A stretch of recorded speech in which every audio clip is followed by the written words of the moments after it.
Hey there guys, and welcome back to Soaring Kiwi. Today we're walking the streets of Melbourne while we have a chat. I'm over here in Melbourne with a basketball tour. We've brought 9 teams of under 14s through to under 20s to Melbourne to play basketball. So we'll have a bit of a look around while we're here. Enjoy.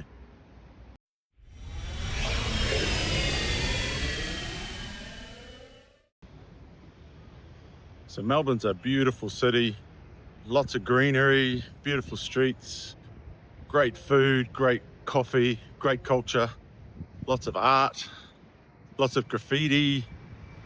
It's a really cool city to walk around. Hope you're enjoying some of the footage. Today I want to talk about a couple of things that have been front of mind for me lately.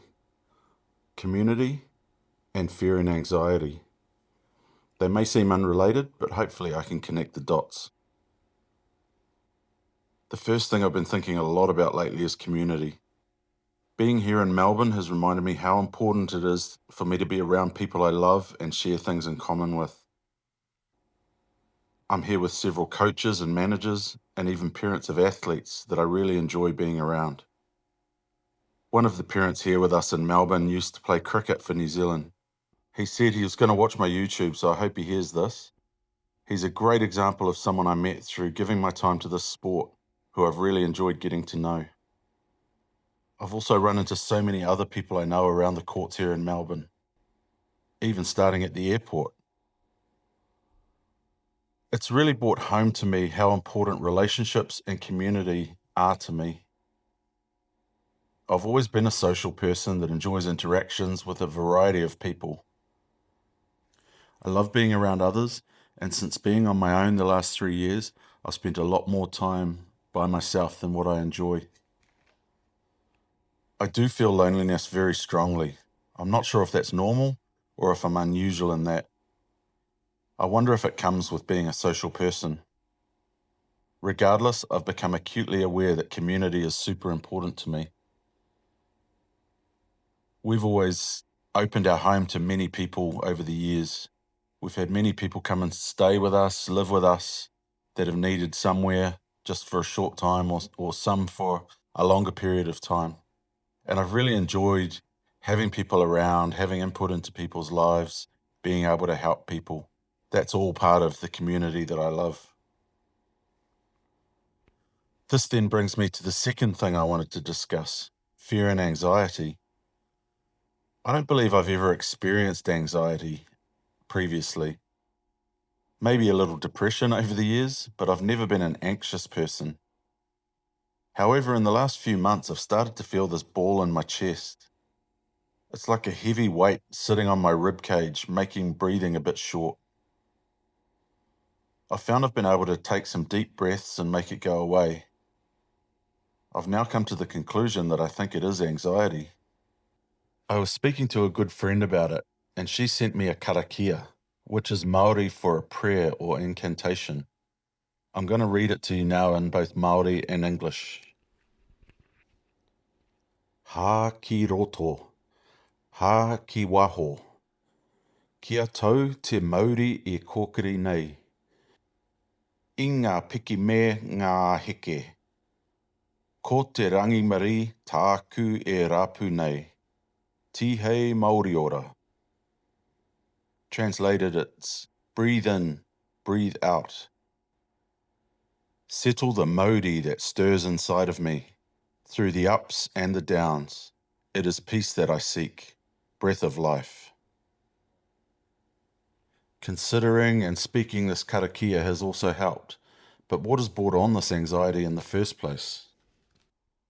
I believe the decision to travel away from friends, family, and community is causing me some real angst, and there is some definite fear raising its head.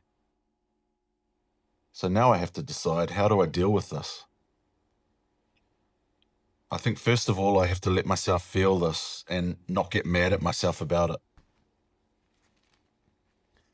There is nothing wrong with feeling these things. It's clearly a natural reaction to the thought of massive change, and let's face it, loss. I've talked about all the great things that will come from my travel plans, but there will also be a sense of loss and grief at what I'm leaving behind. I'm going to get a little bit personal here. I've lived with a heavy sense of grief over the last few years. I lost my father and my brother to illness in fairly close succession, and I probably pushed down that grief rather than dealing with it. Then, when my marriage ended, I grieved heavily. I think when a relationship breaks down, you not only grieve that person, but you grieve the future you saw yourself having with them. Since that time, I've lived with a real deep sadness. But what has kept me going was my community, my friends, my family, my basketball community, my job. I guess the realization that I'll be away from that support, that community, has hit me right in the chest. Doing this channel and talking about it has made it very real. I guess I am a bit afraid of being by myself, away from everyone. I know I'll feel grief without seeing my kids and being able to hug them when I need a hug. I feel myself getting upset just at the thought of it. I have to admit, I've found myself questioning, is this even a good idea? When we went north at Christmas, my mum was questioning me as to why I was planning to travel alone. As mums do, she was worried about my safety and probably my mental health and my ability to cope alone as well. I assured her that I'd be fine, but it probably planted a seed of doubt in my mind.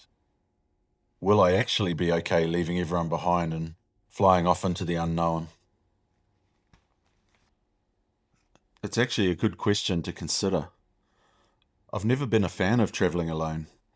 When I've traveled by myself, mostly for work, I've always found myself thinking, oh, my wife would love this, or my kids would get a kick out of this.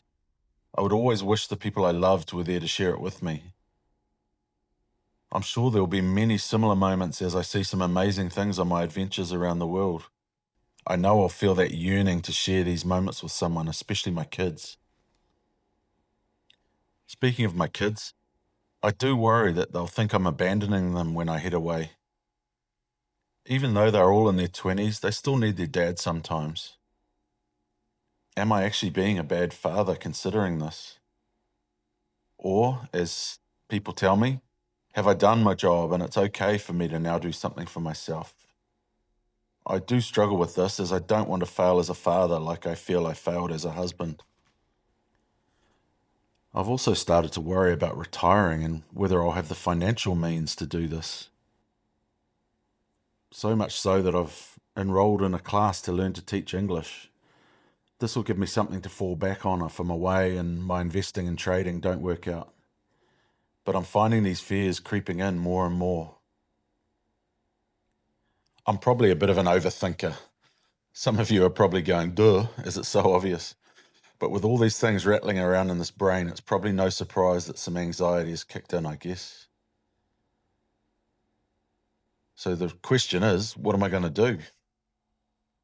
You've seen in my previous videos how excited I am at the idea of traveling the world, seeing all the great things there are to see out there. Am I going to let this fear and anxiety hold me back from this adventure? Hell no. I'm going to give this a good hard crack. I'm going to continue with the current plan. I've given myself to the end of 2027 just to ensure that I feel financially and emotionally ready to take this plunge. I've started my teaching course so I can have a small part-time income while I travel.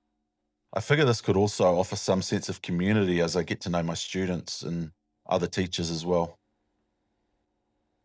And this also doesn't have to be forever. If I find I'm unhappy, I can always come home and get a job again. This is all very open-ended and I'm giving myself the ability to try and see if it works. But that also means not running home after a month or two. I have to give this a proper go. The other option is to stay longer in different cities or locations and find community there. If I feel too lonely, stop in a city for 6 months and make some friends. Or fly one of my kids over for a month. I'm sure they won't say no to that. I also spoke to a friend recently who's right into pickleball, and he's going to teach me to play. That way I can play while traveling and meet people through that. And who knows, I might meet someone who shares a similar desire to travel that joins me on my way. Maybe even a special person if I'm lucky. Basically, I can't let fear stop me from taking off on what could be the greatest adventure of my life. I often think about the stories of people asked on their deathbeds about what they regret. Many regret not taking more risks and placing work and money ahead of experiences. Well, I plan to look fear and anxiety in the face and push right through, take some big risks and live my life to the fullest. I've been pretty raw and honest in this one.